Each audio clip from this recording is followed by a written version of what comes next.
कितना भी बड़ा काम कर लें तो कहेंगे कि मैं बहुत महान बन गया। ऐसा नहीं है। काम बहुत छोटा, जो आपके साथ के लोग हैं, घर में मान लीजिए 5 परिवार के लोग हैं और कोई बहुत बीमार है और उसको आप छोड़ देते हैं, घर हो या आश्रम हो, कोई उसको देखता नहीं है। अगर वो बीमारी की हालत में है तो आप कितना भी बड़ा काम कर लें, कितना भी अध्यात्म कर लें, कितना भी पूजा कर लें, आपको वो सफल होने वाला नहीं है। इसकी एक कथा है और वो मैं आपको ले चलता हूँ। भगवान बुद्ध पर आधारित है। भगवान बुद्ध अपने आश्रम में निवास कर रहे थे तो सारे भिक्षुकों को देख रहे थे। उनका एक भिक्षुक था रामनाथ, उस पर उनकी नज़र नहीं पड़ रही थी। तथागत उनको कहा गया, भगवान बुद्ध का दूसरा नाम तथागत। तो आश्रम में रह रहे थे, जब उन पर नज़र नहीं पड़ी भगवान बुद्ध की तो पूछते ना, जैसे गांव में देहात में नहीं होता है कि घर में इतने लोग आ गए तो एक फलना के न देखी थी कहाँ गए गया, ऐसा होता है कि नहीं। मान लीजिए 3 भाई बहनें हैं, 4 बहनें हैं, 2 बहनें हैं, तो अगर कोई आई, अब मीना नहीं आई, छोटी बच्ची 12-13 साल की है, तो उसके माँ पूछेगी या कोई पूछेगा, चाची रे सब के देखे सही घर में अब मीनवा कहाँ चल गई, ऐसा होता है कि नहीं होता। तो लोग का ध्यान आ जाता है क्योंकि वो आपके लोग हैं, आपके साथ रहने वाले लोग हैं। भगवान बुद्ध ने भी उस आश्रम में पूछा कि रामनाथ को मैं नहीं देख रहा हूँ, ये कहाँ गया। तो लोग कहे जी महाराज, तो हम लोग भी नहीं थे, वो एक कमरे में पड़े हुए हैं, बेसुध पड़े हुए हैं और उनका शरीर काफ़ी गर्म है और वो बीमार से लगते हैं, बीमार हैं बहुत। तो उन्होंने भगवान बुद्ध ने पूछा बीमार है और तुम लोग को पता नहीं, हालत नहीं मिलेगी नहीं। तो उन्होंने कहा कि बीमार है, तो कहे चलो मैं अपने से देखता हूँ। भगवान बुद्ध जाके देखते हैं तो बिछाना पर उनकी काफ़ी तबीयत खराब थी। उनके जो खाने पीने से तबीयत खराब हो जाती है, तो काफ़ी वो बिछावन पर ही सारा कर्म कर रहे थे। अरे इनकी इतनी हालत खराब हो गई, तुम लोग को पता तक नहीं था। तो भगवान तथागत अपने से बाल्टी में पानी कहे, दूसरे को लाओ जल्दी से पानी लाओ। पानी लाए, उनके शरीर को धोया, नहलाया और साफ़ किया, अपने से सारे मलमूत्र को हटा करके साफ़ कर दिया। सारे लोग अवाक रह गए देख करके भगवान बुद्ध अपने से साफ कर रहे हैं।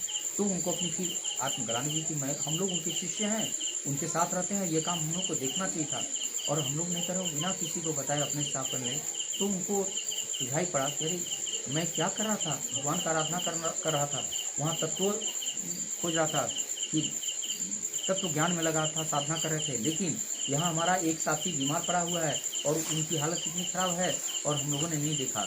तो कहने का तात्पर्य है कि आप कुछ भी काम कर रहे हैं घर में और आपके अगर किसी की तबीयत खराब होती है तो पहला आपका काम बनता है, आपका पहला फर्ज बनता है, पहली पूजा उस बीमार व्यक्ति को देखना।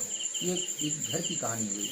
अब आइए गाँव में, मान लीजिए हमारे पास संसाधन मौजूद हैं, हमारे पास गाड़ी है, वो गाड़ी किस काम की, अगर कोई आदमी आपके रहते वो मर गया, उसको हॉस्पिटल ले जाना है, तो 4 चक्के की गाड़ी आपको एकदम बेकार है, उससे आपको कोई प्रतिफल मिलने को नहीं है। आपके पास वाहन है, 3 पहिया टेम्पो है, फलना 5,000 रुपया थोड़े देगा, तो इसको काहे के ले जाए ठोकर ला के, मरा है मरे लो। जो व्यक्ति ऐसा सोचता है वो परम धाम को कभी नहीं जा सकता है, वो परमात्मा में कभी लीन ही नहीं सकता है, क्योंकि उसके लिए आपको छोड़ना होगा, थोड़े पैसे भी लगते भी हैं, और वह जो आप पुण्य का काम करते हैं वही आपको परमात्मा के पास ले जाएगा। भूले जाए कभी। संक्षेप में मैं कह दिया, कहता हूँ कम समझिए ज़्यादा। अर्थात आपका एक छोटा सा गाँव है तो आप सबको देखिए कि मेरे से क्या बन पड़ता है। अरे मैं किसी को दे नहीं सकता हूँ, थोड़ा सा तो अगर शरीर से, मन से, धन से अगर कर रहा हूँ बिना कुछ बताए। किसी को जो दान दिए जाते हैं, 3 प्रकार के दान होते हैं। जो शरीर से श्रम करते हैं यानी परिश्रम करते हैं, बनाते हैं, वो भी एक दान है, उसको श्रम दान कहते हैं। शर्म भी दान करना चाहिए, शर्म को हटा देना चाहिए। भगवान को नाम लेने में शर्म क्या है, दूसरे की सेवा करने में शर्म क्या है, वो भी दान में ही आता है। तो शर्म करेंगे तो फिर आप सेवा नहीं कर पाएंगे। तो कैसे मैं पैखाना को छूँगा, कैसे उनकी गंदगी साफ करूँगा, ये नाली को कैसे साफ करूँगा, वहाँ शर्म आप करेंगे, झिझक। शर्म मतलब क्या, झिझक, उसको आप हटा देंगे। तो 2-4 अपने करने लगे तो देखा नहीं, फलना बाबू तो अपने से कर रहे हैं, झाड़ू उठा लिए। अभी नरेंद्र मोदी जी को देखिए सफाई करने लगे, सारे लोग सफाई करें। तो इस तरह का एक प्रयास अगर आप करेंगे तो आपका गाँव काफ़ी साफ सुथरा हो जाएगा। ये नाली नहीं बन रही है, सड़क नहीं बन रही है, 10 आदमी मिलकर देखिए तो नेता को जाने नहीं दीजिए, नहीं जब तक आप ये सड़क बनाएंगे नहीं मैं आपको जाने नहीं दूंगा। तो आपको मिल के रहना होगा। और कहा गया कि मुट्ठी अगर खोल दीजिए तो सभी उंगलियां अलग अलग हो गई, लेकिन इसी को मिला दीजिए कि ताकत बनती है। ऐसा करके सर मैं आज इस मंच से कहना चाहूँगा कि इस गाँव में जो लोग आप यहाँ पर उपस्थित हैं, कल से जग जाइए। अभी आप सोए पड़े हैं तो देखिए यहाँ क्या क्या कौन सी दिक्कतें हो रही है। मैं आपको वचन देता हूँ कि अगर मेरी आवश्यकता पड़ी तो प्रभु जी फिर उस काम के लिए भी आ सकते हैं।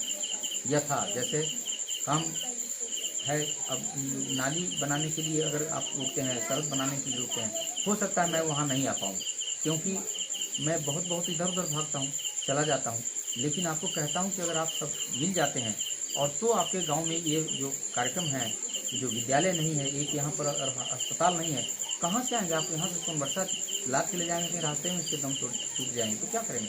तो प्राथमिक चिकित्सालय होना चाहिए यहाँ पर, इसको फर्स्ट एड कहते हैं, वो भी मैं नहीं देख रहा हूँ।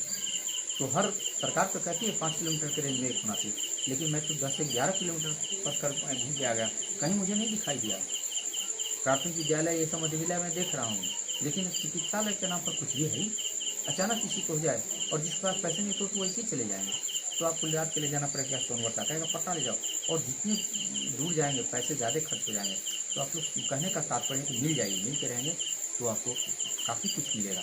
अलग अलग रहेंगे कह रहा है उनको करो, वो तो अपने राजनीति के लिए कह रहे हैं, राजनीति रोटियाँ सेक रहे हैं, ऐसा नहीं है, उनको भी साथ रखना पड़ेगा तो आपका ये काम पूरा होगा।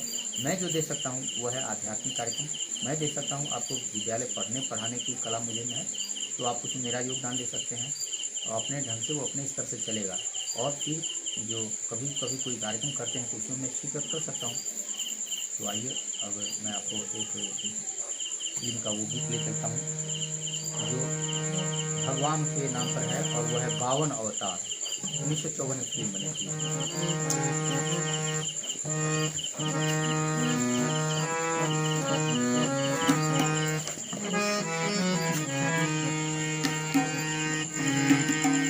भिक्षाम देही भिक्षाम देही, वो 52 अवतार में मांगते हैं उनसे, असुर राज है उनसे, लेकिन वो दान देने की प्रवृत्ति उनकी बहुत थी। और तो कहे कि अगर मुझे तो ऐसे मांगने की इच्छा, मेरे पास कुछ भी इच्छा नहीं है, लेकिन देना ही चाहते हैं, तो जल हाथ में लेकर के कृपया संकल्प करे, निश्चय करे तो मैं मांगूंगा। कहते उनके पंडित ने, उनके महाराज ने कहा नहीं मत दीजिए इसको भिक्षा, ये सर्वस्व लूट लेगा, लेकिन कहे मैं तो वचन दे चुका हूँ, इनको देगा ही दान। क्या कहते हैं?